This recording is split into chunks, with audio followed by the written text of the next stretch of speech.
Hello, this is Phil Tsao, and I'm at the ATVB PVD 2016 Scientific Sessions, where we just finished a session on functional genomics, which, among other speakers, highlighted Dr. Erik Ingelsson here, who is now coming to us from Stanford University, and just spoke to us about our decade-long experience with GWAS studies, or genome-wide association studies.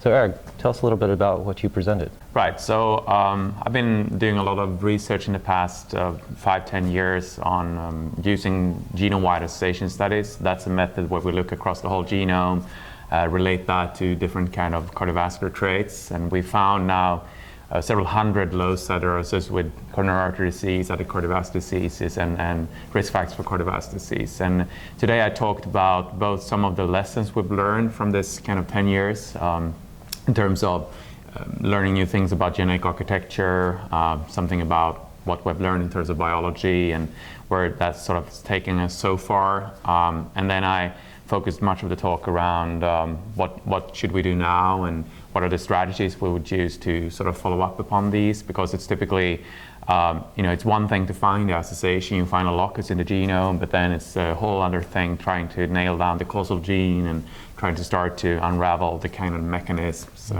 So that was what I talked about. Great. Obviously, we're still in the early days of this line of research. Maybe you can highlight some of the surprises that we've had over the past couple of years. Right. So in terms of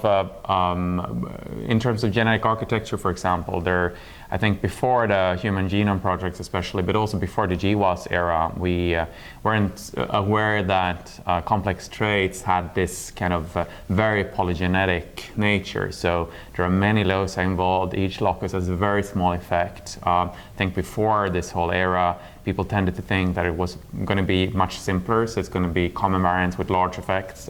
Turned out not to be true at all. So I think that's one of the big revelations. There are certainly other things also about kind of architecture in terms of, we know now it's again more complicated than we thought. Allelic heterogeneity, that is several alleles in the same locus have an effect. And we're also starting to see new things in terms of biology that we didn't know before. Yeah, so that's one of the, probably the most exciting things is that we're learning more about disease pathways as well as pathways to health. Yeah. So the burning question that everyone has then is, when is all this information translatable into care for the patients that are stricken by cardiovascular disease? So yeah, that's obviously the most important question. I think it depends on several things, and depends on what you want to do with it. I think there's certainly already some examples where we can use genetic information to inform risk and to kind of select drugs in terms of some pharmacogenomics applications. And so there's certainly some examples like that, especially actually in other fields like oncology and hematology.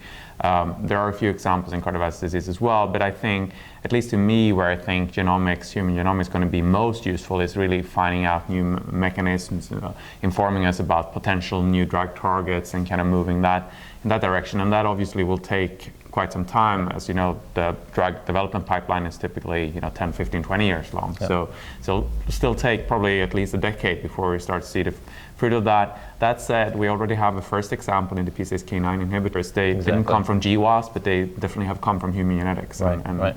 Yeah. Well, exciting times. So thank you for your contributions. Thanks.